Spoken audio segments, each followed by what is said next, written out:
నమస్తే అండి. నమస్తే అండి. ఏపీ మాజీ సీఎం వైఎస్ జగన్మోహన్ రెడ్డి అయితే చంద్రబాబు గారు విజన్ పై అయితే కీలక వ్యాఖ్యలు చేశారు. ఏదైతే చంద్రబాబు నాయుడు గారు రీసెంట్గా విజయవాడలో విజన్ 2047 డాక్యుమెంట్ని ఆవిష్కరించారో దాని గురించి ఆయన చంద్రబాబు గారు విజన్ పై అయితే ఎప్పటియో అసలు చంద్రబాబు గారు 3 విజన్లతో వచ్చారు, ఏదైనా చేశారా అన్నట్టయితే వ్యాఖ్యలు చేశారు. ఇప్పుడు ఇంకా విజన్ 2047 గురించి ఆయన చెప్తా ఇదొక పబ్లిసిటీ స్టంట్ అని, ప్రజలను మభ్యపెట్టడానికి మాయ చేయడానికి ఇదొక ఎత్తుగడ మాత్రమే అని చెప్పి చంద్రబాబు గారు హయాంలో రాష్ట్రం అవసరాలకు ప్రజల అవసరాలకు చోటే లేదని అయితే ఆయన కీలక వ్యాఖ్యలు చేశారండి. దీనిపై మీ అభిప్రాయం ఏంటండి? ఒకటండి, విజన్ గురించి జగన్మోహన్ రెడ్డి ఈరోజు మాట్లాడుతూ ఉన్నాడు. వీళ్ళ తండ్రి గారు ఆనాడు విజన్ 2020 గురించి మాట్లాడితే అప్పుడు కూడా చాలా మాట్లాడాడు చంద్రబాబు నాయుడు గారి గురించి. ఎట్లా పడితే అట్లా దిగజారుడు మాటలు ఆ రోజు రాజశేఖర రెడ్డి గారు కావచ్చు, ఆనాటి కాంగ్రెస్ పార్టీ నాయకులు కావచ్చు మాట్లాడడం జరిగింది. ఆ రోజు మాట్లాడారు. కానీ ఆ విజన్ 2020 ఏ విధంగా రియాలిటీ లేకొచ్చిందో మనం చూసాం. ఈరోజు ఆ విజన్ 2020 వల్ల ఎంతమంది బాగుపడ్డారో, ఈ తెలుగు నేల ఏ విధంగా మార్పు చెందిందో మనం చూసాం. ఈరోజు విజన్ 2047 గురించి మాట్లాడుతుంటే చంద్రబాబు నాయుడు గారు జగన్మోహన్ రెడ్డిని అవుతున్నారంటే ఒక ప్రిజన్కి విజన్ గురించి ఏమో తెలుస్తుందని అడుగుతూ ఉన్నాం. ఒక జైలుకి వెళ్ళి వచ్చిన ఒక ఖైదీకి, ఒక ఆర్థిక ఉగ్రవాదికి విజన్ గురించి ఏమి తెలుస్తుంది? ఆయనకి ప్రెజన్ ఉంటుంది. ఆయన ఏంటంటే జగన్మోహన్ రెడ్డి ఆయన దోచుకున్నాడా, ఆయన ఒకడే తిన్నాడా, ఆయన ఒకడే బాగుపడాలి, ఆయన చుట్టూ ఉండే తన బినామీలు బాగుపడాలి, అంతే జగన్మోహన్ రెడ్డి లక్ష్యం. కానీ చంద్రబాబు నాయుడు గారి మనస్తత్వం అది కాదు. చంద్రబాబు నాయుడు గారు ఏంటంటే ఈ ప్రాంతం మొత్తం అభివృద్ధి చెందాలి, ఇక్కడ ఉండే ప్రజలందరూ మేలు చెందాలి, ప్రతి ఒక్కరూ ఉన్నత స్థాయిలోకి రావాలని ఆయన ఒక విజన్ పెట్టుకొని దానికి తగ్గట్టుగా ప్రతి ఒక్కరు రూపురేఖలు మార్చడానికి ఆయన వంతుగా ఒక పెద్దగా ఆయన పనిచేస్తూ ఉన్నాడు. అది చూసి ఓరవలేక జగన్మోహన్ రెడ్డి ఈ విధంగా ఎట్లా పడితే అటు దిగజారుడు మాట్లాడుతూ ఉన్నాడు. ఒకటి మీరు చూసుకుంటే చంద్రబాబు నాయుడు గారు ఆ రోజు విజన్ 2020లో చెప్పిన ప్రతి ఒక్క విషయం, ఆ రోజు ఐటీ రిఫార్మ్స్ కావచ్చు, అగ్రికల్చర్లో రిఫార్మ్స్ గురించి కావచ్చు, హైవేస్ రోడ్స్ గురించి కావచ్చు, వీటన్నిటి గురించి ఆ రోజు చంద్రబాబు నాయుడు గారు చెప్పారు, ఇంప్లిమెంట్ చేసి చూపించారు. ఆ రోజు దేశం మొత్తం ఫాలో అయింది ఈ విజను. ఈ విధంగా ఎంతోమంది తలరాతలు మారాయి. కానీ జగన్మోహన్ రెడ్డి కావచ్చు, జగన్మోహన్ రెడ్డి తండ్రి కావచ్చు ఏం చేశారు? కొల్లగొట్టారు ప్రజల సొమ్మును. ఒకప్పుడు ఆస్తులు తాకట్టు పెట్టుకునే స్థాయి నుంచి ఈరోజు లక్షల కోట్ల ఆస్తులు జగన్మోహన్ రెడ్డికి ఎక్కడి నుంచి వచ్చాయి? దోచుకు తిన్నారు. ఈ దోచుకు తినే ఈ దోపిడీదారులు జగన్మోహన్ రెడ్డి లాంటి వాళ్ళకి పేదోడు బాగుపడితే నచ్చదు. అందుకని ఏంటంటే వాళ్ళ చేతిలో ఉండే అంగబలం అర్ధబలంతో ఈరోజు విషం జిమ్ముతూ ఉన్నాడు. అతను ఎవడో పిఆర్ రాయి ఇచ్చిన మాటలు తీసుకొని వచ్చి తన ట్విట్టర్ అకౌంట్లో వేశాడు సిగ్గు లేకుండా. సార్, మీరు విజన్ 2020 గురించి మాట్లాడారు కదా, అది నేను కూడా చూసాను సార్. ప్రతి ఇంటి నుంచి ఒక ఇంజనీర్ రావాలనే లక్ష్యంతో చంద్రబాబు నాయుడు గారు విజన్ 2020 రూపొందించి ఇప్పుడు హైదరాబాద్లో మనం ఏదైతే సైబరాబాద్ను చూస్తున్నామో దాన్ని రూపకల్పి చంద్రబాబు గారని మనం చెప్పవచ్చు. కానీ ఇదే విజన్ 2020 గురించి కూడా ఆయన కొన్ని కీలక మాటలు అయితే అన్నారు. మనం చూసేద్దాం సార్. ఉమ్మడి రాష్ట్ర చరిత్రలో ఇదొక చీకటి అధ్యాయం అంటే సార్ విజన్ 2020 టైం. రైతులు ఆత్మహత్యలు, పనుల కోసం వలసలు, ఉపాధి లేక, ఉద్యోగాలు లేక అష్టకష్టాలు, వీటన్నిటినీ దాచేసి చంద్రబాబు గారు తన విజన్ చుట్టూనే తిరుగుతున్నారు, విజన్ చుట్టూనే నడిపించారు అంటున్నారు. దీనిపై మీ ఒకటి, విజన్ 2020 నువ్వు ఏ రోజన్నా చదివావా జగన్మోహన్ రెడ్డి? చంద్రబాబు నాయుడు గారు విజన్ 2020 రిలీజ్ చేసేటప్పుడు నువ్వు నీ పులివెందల్లో గూండాయిజం రౌడీజం చేసుకునేవాడివి నువ్వు. ఆనాటికి కనీసం నీ తండ్రి 1998లో పార్లమెంట్ మెంబర్గా ఉన్నాడు, నీ చిన్న ఆయన ఎమ్మెల్యేగా ఉన్నాడు. ఆ రోజు మీరు అక్కడ లోకల్ గూండాయిజం చేసుకునే చెంచావి నువ్వు ఆ రోజు, అవునా కదా? నీకేం తెలుసు విజన్ 2020 అంటే? ఆ రోజు చంద్రబాబు నాయుడు గారు మీరు అన్నట్టు ప్రతి ఇంటి నుంచి ఒక ఇంజనీర్ తయారవ్వాలి, చదువుకుంటేనే మన తలరాతలు మారుతాయని చెప్పి ఆ రోజు నమ్మాడు. అప్పటి వరకు పల్లెల్లో రైతు బిడ్డల్ని ఏం చేసేవారు? ఏదో కూలి పనులకి వీటికి పంపించి ఆ రోజు గడిచింది. ఆ రోజు అంటే అలా కాదు, మీరు అందరూ చదువుకోవాలి, ఇంజనీరింగ్ ఐటీ అనేది ఒకటి వస్తుంది, రేపు భవిష్యత్తులో అది ప్రపంచాన్ని శాసిస్తుంది, మన బిడ్డలు చదువుకుంటే మీ స్థితిగతులు మారుతాయని ఆ రోజు చెప్పాడు. ఆ రోజు ఎన్నో కార్యక్రమాలు తీసుకొని, ఒక చదువుల పండుగని తీసుకొని వచ్చి ఎస్సీ ఎస్టీ కాలనీలో ఉండే ప్రతి పిల్లవాడిని తీసుకొని వచ్చి పాఠశాలలో కూర్చోబెట్టి చదివించాడు. ఆ రోజు అక్కడ చదువుకున్న పిల్లలు ఈరోజు ఇంజనీర్లుగా, డాక్టర్లుగా, ఐఏఎస్లుగా, ఐపీఎస్లుగా, ప్రభుత్వాధికారులుగా ఎంతోమంది స్థిరపడ్డారు. ఇది చంద్రబాబు నాయుడు గారి మార్క్. అదేవిధంగా ఈరోజు ఇంజనీర్ ఇంటికి ఒక ఇంజనీర్. ఈరోజు చూస్తే ఏ ఊర్లో వెళ్ళా మీ వాడు ఏం చదువుకున్నాడంటే బీటెక్ చదువుకున్నాడు, మీ వాడు ఏం చేస్తున్నాడంటే బీటెక్ చేశాడని చెప్పి చెప్తూ ఉన్నారు. దాన్ని రియాలిటీలోకి తీసుకొని వచ్చారు. ఒకప్పుడు ఇంటర్నెట్ తీసుకొని రావాలంటే ఇంటర్నెట్ కాదు పంపు సెట్ అని చెప్పి ఈ విధంగా కొంతమంది గేలి చేశారు. కానీ ఈరోజు పంపు సెట్ను కూడా ఇంటర్నెట్తో రన్ చేసే విధంగా ఈరోజు ఇంటర్నెట్ ఆఫ్ థింగ్స్ కావచ్చు, ఇలాంటివి ఈరోజు ప్రపంచం మొత్తం చూస్తూ ఉంది. అంటే ఆయన ఆలోచనలు ఎలా ఉంటాయో మనం అర్థం చేసుకోవచ్చు. ఒకప్పుడు డ్రిప్ ఇరిగేషన్ గురించి మాట్లాడితే అది ఎవరికి తెలియదు, డ్రిప్ ఇరిగేషన్ అది డ్రిప్ ఏంటిదే అన్నారు.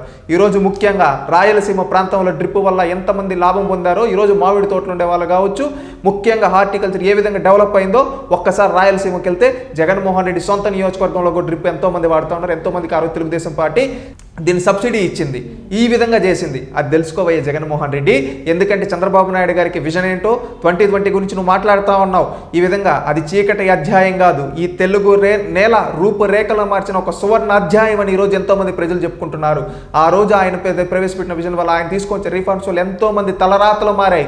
నువ్వు అక్రమంగా ఆయన్ని 50 రోజులు జైల్లో పెడితే ఆ 50 రోజులు ప్రపంచం మొత్తం మీద కొన్ని కోట్ల మంది బయటకు వచ్చి ఆయనకి సంఘీభావం తెలిపారు చూడు. దాంట్లో ప్రతి ఒక్కరూ విజన్ 2020 వల్ల లబ్ధి పొందిన వాళ్ళే. అది తెలుసుకో జగన్మోహన్ రెడ్డి. ఇంకా చూసినట్లయితే సార్, ప్రైవేటీకరణ పేరుతో ప్రభుత్వ విలువైన ఆస్తులను పప్పు బెల్లాల మాదిరిగా తన మనుషులకు కట్టబెట్టారని చెప్పి జగన్మోహన్ రెడ్డి అంటారు. నువ్వు చేసావు ఆ విధంగా ప్రైవేటీకరణలు. ఈరోజు అరబిందోకి కావచ్చు, ఇంకొక సంస్థలకు కావచ్చు, ఈ విధంగా మిథున్ రెడ్డి కంపెనీలకి, అదేవిధంగా వైవి సుబ్బారెడ్డి, విక్రాంత్ రెడ్డిల కంపెనీలకు నువ్వు చేసావు ఆ విధంగా. ఈరోజు నువ్వు చేసినట్టు ప్రత్యర్థులపైన చూస్తే ఎవరు చూస్తూ ఊరుకోరు జగన్మోహన్ రెడ్డి, అది గుర్తుపెట్టుకో. ఇంకా చూసినట్లయితే సార్, స్విట్జర్లాండ్కి చెందిన అప్పటి ఆర్థిక మంత్రి పాస్కల్ హైదరాబాద్కు వచ్చిన సందర్భంలో విజన్ డాక్యుమెంట్లు పేరిట ఇలా అబద్ధాలు చెప్తే మా దేశంలో అయితే వాళ్ళని జైలుకి కానీ ఆసుపత్రికి కానీ పంపిస్తామని కామెంట్ చేశారు. చివరకు ప్రజలు కూడా విజన్ 2020 కాదు 420 అంటున్నారు అని చెప్పి చంద్రబాబు గారిని 420 అంటున్నారని ప్రజలు అంటున్నారంట సార్. మరి దీనిపై మీ స్పందన ఏంటి? ఒకటి, జగన్మోహన్ రెడ్డి చంద్రబాబు నాయుడు గారిని నువ్వు అక్రమంగా 50 రోజులు జైల్లో పెట్టినప్పుడు ఆ రోజు ప్రపంచం మొత్తం బయటకు వచ్చింది ఆయన విజన్ చూసి, ఆయన ప్రవేశపెట్టిన విజన్ డాక్యుమెంట్లు చూసి. ఆ డాక్యుమెంట్ల ద్వారా ఆ రోజు తీసుకొచ్చి రిఫార్మ్స్ చూసి బయటకు వచ్చారు. 420 అని ఎవరు అంటున్నారు తెలుసా? నిన్ను నీ తండ్రిని అంటున్నారు అయ్యా 420 అని. నువ్వు ఆ రోజు ఒక సాధారణ ఎంపీగా ఉండి, ఎంపీ కూడా కాదండి, 2004 నుంచి 2009 వరకు ఎంపీ కూడా కాదు, ఒక ముఖ్యమంత్రి కొడుకుగా నువ్వు కొన్ని లక్షల కోట్లు కొల్లగొట్టావు. కంపెనీల దగ్గర కమిషన్లు తీసుకున్నందుకు మనీ లాండరింగ్ కేసుల్లో 420 కేసుల్లో నువ్వు జైల్లో ఉన్నావు. దేశంలో అతిపెద్ద 420 ఎవర్రా అంటే జగన్మోహన్ రెడ్డి అని చెప్తున్నారు. 420 ఆఫ్ ఏపీ అని గూగుల్లో కొడితే నువ్వు వస్తున్నావు జగన్మోహన్ రెడ్డి, నువ్వు పెద్ద 420వి.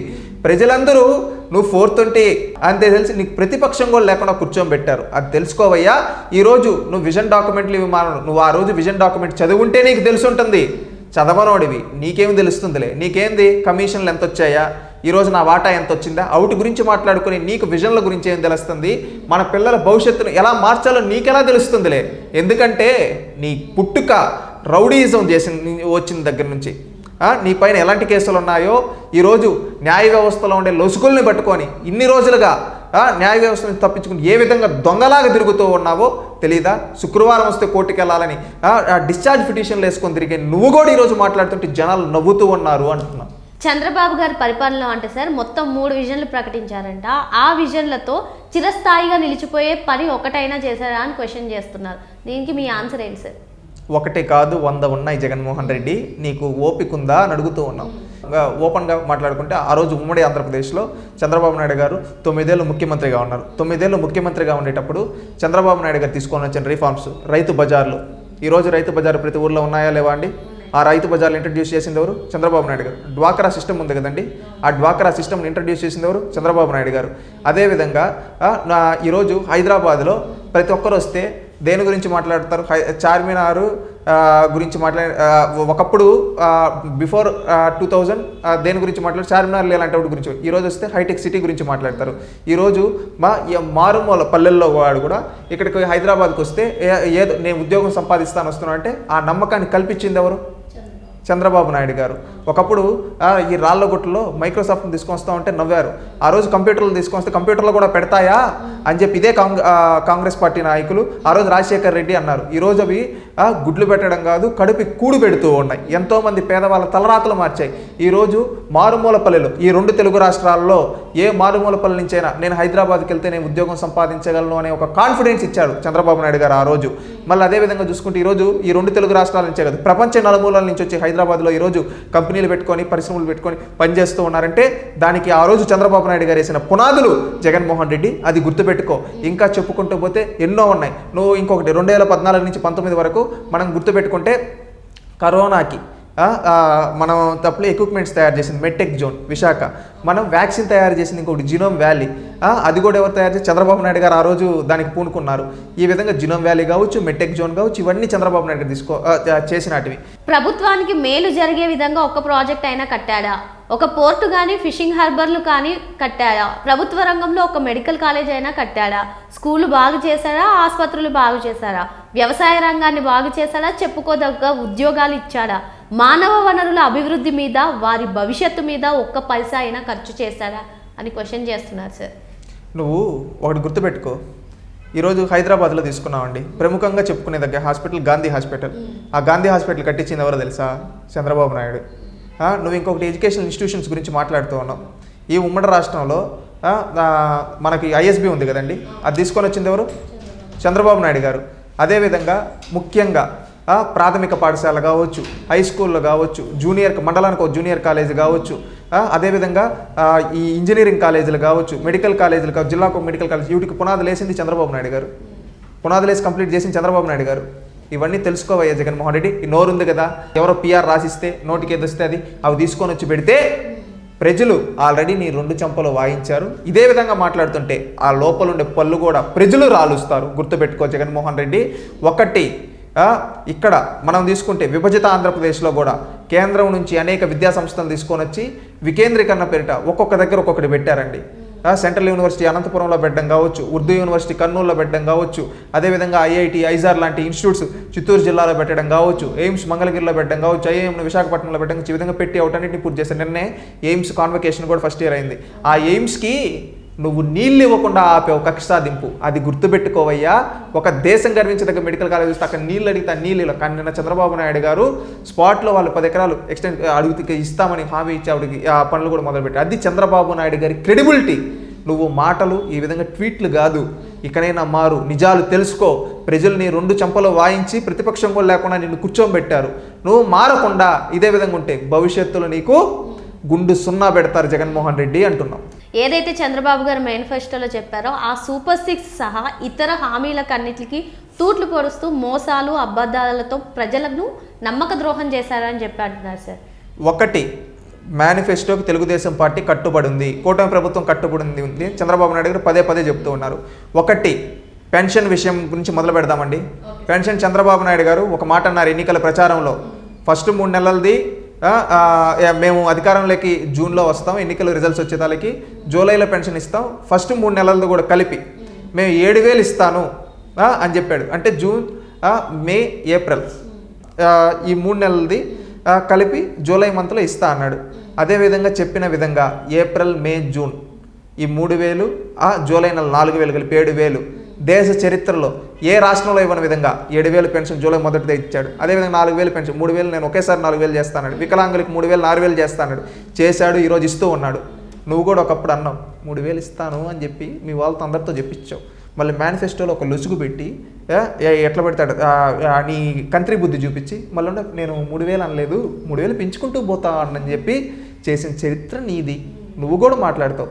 నీ తండ్రి గారు 200 ఇచ్చే పెన్షన్ని ఒకేసారి 2,000 చేశాడు. 1,000 చేసి ఆ తర్వాత ఇంకొక 1,000, అదే 2,000 చంద్రబాబు నాయుడు గారు చేశారు. ఆ తర్వాత నువ్వు 1,000 పెంచడానికి 5,000 తీసుకుంటే చంద్రబాబు నాయుడు గారు వచ్చిన తొలి నెలలోనే అప్పటి వరకు 3,000 ఇస్తుందని ఒకేసారి 7,000 చేసి మొదటి నెల ఇచ్చాడు. ఆ తర్వాత చెప్పిన విధంగా 1,000 రూపాయలు పెంచి 4,000 పెన్షన్ ప్రతి ఒక్కరికి ఇస్తూ ఉన్నాడు. అవునా కదా? ఈ విధంగా ఎన్నికల హామీలు పెట్టుకున్నారు. అన్నా క్యాంటీన్లు మూసేసి పేదోడి పొట్ట నువ్వు కొడితే ఈరోజు అన్నా క్యాంటీన్లు ఓపెన్ చేసి ప్రతి పేదవాడికి భోజనం పెడుతూ ఉన్నాడు. ఎవరు? చంద్రబాబు నాయుడు. అదేవిధంగా నువ్వు మెగా డిఎస్సీ అని చెప్పి డిఎస్సీ ఇవ్వకుండా యువతను నట్టేయటం ఉంచేస్తే ఈరోజు మెగా డిఎస్సీ ఇచ్చి తన చిత్తశుద్ధి నిరూపించుకున్నాడు చంద్రబాబు నాయుడు. నువ్వు 5 ఏళ్ళలో ఒక పరిశ్రమ తీసుకొని రాకపోతే ఈరోజు కొన్ని లక్షల కోట్ల పరిశ్రమల్ని తీసుకొని వచ్చి రాష్ట్రం నలుమూలలో పెట్టి యువతకు ఉపాధి ఉద్యోగ అవకాశాలు చూపిస్తున్నారు. దాంట్లో టీసీఎస్ కావచ్చు, ఆర్సిలర్ మెటల్ కావచ్చు, రిలయన్స్ కావచ్చు, లులు కావచ్చు, ఈ విధంగా ఎన్నో కంపెనీలు తెస్తూ ఉన్నారు. అది గుర్తుపెట్టుకో జగన్మోహన్ రెడ్డి. మళ్ళీ ఇంకొకటి, నువ్వు క్రెడిబిలిటీ అనే దాని గురించి మాట్లాడుతుంటే నువ్వు ఒకప్పుడు అన్నావు ఎన్నికలకు ముందు, గతంలో 2019కి ముందు ఏమన్నావు తెలుసా? ఈ మేనిఫెస్టో నేను ఖురాన్, బైబుల్, భగవద్గీత అన్నావు. సిపిఎస్ రద్దు చేయలా, మెగా డిఎస్సి చేయలా, 2,30,000 ప్రభుత్వ ఉద్యోగాలు చేయలా, మళ్ళీ అదేవిధంగా నువ్వు పెన్షన్ 3,000 చెప్తే అది చేయలా. ఈ విధంగా చెప్పుకుంటూ పోతే చాంతాడంత వస్తుంది నీ లిస్టు. మధ్య నిషేధం ఇవేవి చేయలా. ఇవేవి చేయకుండా మోసం చేసావు ప్రజల్ని. అంటే నువ్వు ఆ రోజు మోసం చేసింది పవిత్ర గ్రంథాలైన ఖురాన్, బైబిల్, భగవద్గీతను కించపరిచావు. అలాంటి నువ్వు కూడా ఈరోజు మాట్లాడుతూ ఉంటే జనాలు నీ మొహాన ఉమ్ముతున్నారయ్యా. ప్రతిపక్షం కూడా లేకుండా నిన్ను కూర్చోబెట్టారు. ఎక్కడైనా నిజాలు తెలుసుకో, నిజాలు మాట్లాడు. లేదు నేను ఈ విధంగా విష ప్రచారాలు చేస్తే భవిష్యత్తులో గుండు సున్నా వస్తుంది. అధికార పక్షం మంచి చేసేటప్పుడు అభినందించు. ఒక బాధ్యత గల నాయకుడిగా నేను గుర్తించి భవిష్యత్తులో ఏమన్నా అవకాశం ఇస్తారు. లేదు నేను ఇట్టే విష ప్రచారం చేస్తే భవిష్యత్తులో నీకు అవకాశం ఇవ్వరు జగన్మోహన్ రెడ్డి, అది గుర్తుపెట్టుకో. ఇంకా చూసినట్లయితే సార్, చంద్రబాబు గారి 14 ఏళ్ల కాలంలో ఆయన పాలనలో ఎప్పుడు రెవెన్యూ లోటే కనిపిస్తుంది. మరి ఇదెక్కడి సంపద సృష్టి? ఆయన పాలించిన ఏ ఒక్క సంవత్సరంలోనైనా రెవెన్యూ మిగులు ఉందా? ఆయనకు సంపద సృష్టించే శక్తే లేదు. మరి ఇప్పుడు విజన్ 2047 ద్వారా రాష్ట్ర ఆర్థిక వ్యవస్థను $2.4 ట్రిలియన్ చేస్తానంటూ చంద్రబాబు చెప్పడం కట్టు కదా అని చెప్పి ఆయన అంటున్నారు. ఇది చూస్తుంటే మీ తండ్రి గారు గుర్తొస్తున్నారయ్యా, జగన్మోహన్ రెడ్డి. ఒకప్పుడు నీ తండ్రి కూడా ఇదే విధంగా గాలి మాటలు మాట్లాడాడు. ఏమన్నాడు తెలుసా? ఇదే నేను చెప్తున్నాను కదా, ఐటీ గురించి మాట్లాడినప్పుడు ఐటీ అంట అదేదో అంట, కంప్యూటర్లు అంట, అవి గుడ్లు పెడతాయా, కూడు పెడతాయా అని వాగాడు నీ తండ్రి ఆ రోజు. కానీ ఈరోజు ఎంతమంది ఇంజనీర్లు తయారయ్యారు, ఎంతమంది విదేశాలు సెటిల్ అయ్యి ఇక్కడ మన తెలుగు నేలకి సేవలు అందిస్తూ ఉన్నారు తెలుసా? ఒక్కసారి తెలుసుకో. ఈరోజు నువ్వు రెవెన్యూ లోట్లు వీటి గురించి, రెవెన్యూ బడ్జెట్ గురించి మాట్లాడావు. అప్పు చేసి దోచుకు తినే నువ్వు కూడా ఈరోజు సంపద సృష్టి గురించి మాట్లాడి నవ్వుతున్నారు. సంపద సృష్టి అనేది ఒక్క రోజులో కాదు వచ్చేది. కొన్ని సంవత్సరాల కాలక్రమేణా ఆయన వేసిన విత్తనాలు మహావృక్షాలై పండ్లు ఇస్తాయి. అది గుర్తుపెట్టుకో. ఆ రోజు సైబరాబాద్ కట్టేటప్పుడు కూడా ఏమన్నారండి? ఈ సైబరాబాద్ ఈ ఒక్క బిల్డింగు మార్చేస్తుందా అన్నారు. కానీ ఈరోజు సాయంత్రం 5 గంటల 6 గంటల ఆ టైంలో ఎవరైనా వెళ్ళి ఆ బిల్డింగ్ ముందు నిలుచుకోండి, అక్కడ ఎన్నో కులాల వాళ్ళు, ఎన్నో మతాల వాళ్ళు, ఎన్నో ప్రాంతాల వాళ్ళు ప్రపంచ దేశాల నుంచి వచ్చి అక్కడ పనిచేసుకుంటూ, ఆ చుట్టుపక్కల పనిచేసుకుంటూ ఈరోజు ఎంత హడావిడిగా ఉంటుందో చూశారు. అంటే ఒక రాళ్ళ గుట్టలను కూడా మన తలరాతలో మార్చే ప్రదేశాలుగా మార్చిన వ్యక్తి చంద్రబాబు నాయుడు గారు. ఆ విధంగా ఆయన పని చేసుకుంటూ వెళ్తాడు. ఇలాంటి విమర్శకులకు ఆయన పనితో సమాధానం చెప్తాడు. వీళ్ళు ఏంటంటే కాకులు తీసుకొని వచ్చి ఏంటంటే వీళ్ళ బోటోళ్ళు ఏదో మాట్లాడిన మాటలను తీసుకొని వచ్చి ఇదేసే అయిపోయిందని చెప్పి అంటారు. అవి ఎవరు నమ్మాల్సిన పరిస్థితి లేదు. జగన్మోహన్ రెడ్డిని ఇంకా భవిష్యత్తులో నమ్మరు. ఇంకనైనా మేలుకో జగన్మోహన్ రెడ్డి, చేసిన తప్పులు సరిదిద్దుకొని ఒక హుందాతనంగా, ఒక బాధ్యత గల ఎమ్మెల్యేగా ఉంటే గౌరవం ఉంటుంది. లేదంటే భవిష్యత్తులో గుండు సున్నా పెట్టారు. ఆల్రెడీ నీ పులివెందల నియోజకవర్గంలోనే నీకు గుండు సున్నా పెట్టారు. ఈ మధ్య నీటి సంఘాల ఎన్నికలు జరిగితే ఒక్క సీటు కూడా పులివెందల వైఎస్ఆర్సీపీకి ఇవ్వలేదంటే అర్థం చేసుకోండి, జగన్మోహన్ రెడ్డి రాజకీయ భవిష్యత్తుకి ప్రజలు ఎండ్ కార్డ్ వేసేశారని. సరే, ఇంకా చూసినట్లయితే రాష్ట్రంలో నెలకొన్న సమస్యలకు దీర్ఘకాలిక పరిష్కారం చూపడానికి వైఎస్ఆర్సీపీ హయాంలో అనేక చర్యలు తీసుకున్నారండి సార్. విద్యారంగంలో చూసినట్లయితే సిబిఎస్ఈ, ఐబీ, పిల్లలకు ట్యాబులు, వ్యవసాయంలో ఆర్బీకే వ్యవస్థను, ఈ క్రాప్, ఫాంగేట్ వద్దే డిటెక్, ఎంఎస్పీకి పంటల కొనుగోలు, ఆరోగ్య రంగంలో నాడు నేడు ద్వారా ఆసుపత్రుల బలోపేతం, ఇలా మొత్తం మెడికల్ కాలేజీలు కానివ్వండి మా ప్రభుత్వంలో ఇచ్చాము. ఇప్పుడు కూటమి ప్రభుత్వం వచ్చిన తర్వాత ఆ పథకాలన్నీ రద్దు చేస్తుంది, అసలు ముందడుగు వేయట్లేదని చెప్పి ఆయన అంటున్నారు. దీనిపై మీ అభిప్రాయం? ఒకటి, నువ్వు ఫస్ట్ ఎడ్యుకేషన్ సిస్టమ్ గురించి మాట్లాడుతున్నావు. నీ హయాంలో పాస్ పర్సంటేజ్ పెరగల, పాస్ పర్సంటేజ్ పడిపోయింది అంటే నువ్వు ఫెయిల్యూర్ అయినట్టే కదా. నువ్వు ఏవో పెద్ద సిబిఎస్ఈ, ఐబిఎస్ఈ ఈ విధంగా చెప్తున్నావు కదా. ఆ సిస్టమ్లు ఎవరికి ట్రైనింగ్ ఇచ్చావు, ఎక్కడ చేసావు? నీకు నువ్వు పబ్లిసిటీ చేసుకోవడం కాదు, గ్రౌండ్ రియాలిటీలో తీసుకొని వచ్చావా? లేదు. మళ్ళీ నువ్వు హెల్త్ సెక్టార్ గురించి మాట్లాడుతున్నావు. ఆరోగ్యశ్రీకి బకాయిలు చెల్లించకపోతే అది ఆపేస్తా అని చెప్పి అనేక సందర్భాలు ఆపేశారు. సేవలు అందించాలి, బిల్లులు పెండింగ్ పెట్టావు. అదే నువ్వు తీసుకొని వచ్చింది. నీ హెల్త్ మినిస్టర్ స్కాములు చేసి ఈరోజు కేసులు కోర్టుల చుట్టూ తిరుక్కుంటూ ఉంది. ఇది మళ్ళీ ఇంకొకటి, నువ్వు వ్యవసాయ రంగాన్ని నీ అంత భ్రష్టు పట్టించిన వాళ్ళు ఎవరైనా ఉంటారా? కనీసం పవర్ కూడా ఇవ్వాల రైతులకు కరెక్ట్గా, విత్తనాలు సరిగ్గా ఇవ్వాల, ఎరువులు సరిగ్గా ఇవ్వాల, అవుట్లో కూడా కల్తీ చేసి నీకు ఆర్థికంగా వనరులు వచ్చిన విధంగా చూసుకొని నీచుడివి. నువ్వు ఈరోజు అనేక రంగాల గురించి మాట్లాడుతుంటే జనాలు నవ్వుతున్నారయ్యా. సార్, సమాజంలో కింద ఉన్న వారికి చేయూతనిచ్చి వారిలో జీవన ప్రమాణాలు పెంచి పేదరికాన్ని నిర్మూలించే దిశగా అమలు చేసిన కార్యక్రమాలన్నిటినీ కూటమి ప్రభుత్వం నిలిపివేసిందని సార్, తీసేసిందని సార్. పేదవాళ్ళను మరింత పేదవాళ్ళుగా చంద్రబాబు తయారు చేస్తున్నారు. మరి చంద్రబాబుకి విజన్ ఎలా ఉందని చెప్పవచ్చని ఆయన అడుగుతారు. జగన్మోహన్ రెడ్డి పదే నువ్వు ఒకటి గుర్తుపెట్టుకో. ఏంటంటే ప్రతిదానికి ఏది పడితే అది మాట్లాడడం కాదు. నువ్వు ఈరోజు అంటూ ఉన్నావు ఇవి ఆపేశారా బాబు, ఎక్కడ ఏవి ఆపలా. నువ్వు పొట్టగొట్టావు ఒకప్పుడు. నువ్వు ఆపిన అన్నా క్యాంటీన్లు ఈరోజు ఓపెన్ చేశారు. నువ్వు ఒకప్పుడు ఆపేసిన స్కీములన్నీ ఈరోజు బీసీలకి, ఎస్సీ ఎస్టీలకు సంబంధించిన స్కీములు ఈరోజు పునరుద్ధరిస్తున్నారు. ప్రతి ఒక్క వర్గానికి ఈరోజు కూటమి ప్రభుత్వం అండగా నిలబడింది. ప్రతి ఒక్కరికి కులం చూడకుండా, మతం చూడకుండా, ప్రాంతం చూడకుండా ప్రతి ఒక్కరికి న్యాయం చేస్తూ ఉన్నారు. ఈవెన్ నీ పార్టీ వాళ్ళు కూడా మాకు సహాయం కావాలి అని అడిగితే సహాయం చేస్తూ ఉంది తెలుగుదేశం ప్రభుత్వం. అంటే ఎంత గొప్పగా వీళ్ళు పరిపాలిస్తున్నారు నువ్వు ఒక్కసారి అర్థం చేసుకో. నువ్వు అంటూ ఉన్నావు పేదవాళ్ళని నువ్వు నెట్టావు ఆ విధంగా. ఒకప్పుడు నీ చేతిలో ఒక వ్యవస్థను పెట్టుకొని నాకు ఈ ప్రచారం రాకపోతే అవి కట్ చేస్తా, ఇవి కట్ చేస్తా అని బెదిరించిన వ్యక్తివి నువ్వు. గుర్తుపెట్టుకో జగన్మోహన్ రెడ్డి, మారు, పద్ధతి మార్చుకో. ఇదే విధంగా చేస్తా, విష ప్రచారాలు చేస్తా అంటూ ఉన్నావు. నీకు విజన్ లేకపోవచ్చు, చంద్రబాబు నాయుడు గారికి విజన్ ఉంది. నీకేందంటే ఎప్పుడు నీ ఆస్తులు కూడగట్టుకోవడం, వీటి గురించి నువ్వు ఆలోచిస్తావు. చంద్రబాబు నాయుడు గారు ప్రజల తలరాతలను ఎలా మార్చాలి, వాళ్ళ జీవితాలను ఎలా మార్చాలి, వాళ్ళని పేదరికం నుంచి బయటికి ఎలా తీసుకొని రావాలి, మనం ఎలాంటి పాలసీస్ తీసుకొని వస్తే వాళ్ళ జీవితాలు మారుతాయని ఆలోచించి అవిటి కోసం చంద్రబాబు నాయుడు గారు పనిచేస్తారు. జగన్మోహన్ రెడ్డి అది గుర్తుపెట్టుకో. నీలాగా గూండాయిజం, రౌడీయిజం ఈ కూటమి ప్రభుత్వంలో జరగదు. అది గుర్తుపెట్టుకో. కూటమి ప్రభుత్వం, చంద్రబాబు నాయుడు గారు ఎల్లప్పుడూ ప్రజాపక్షమే నిలబడతారు, ప్రజల కోసమే పనిచేస్తారు. ఇదండి జగన్ గారి ట్వీట్లో ఉన్న వాస్తవం. Sir thank you sir. Thank you అండి.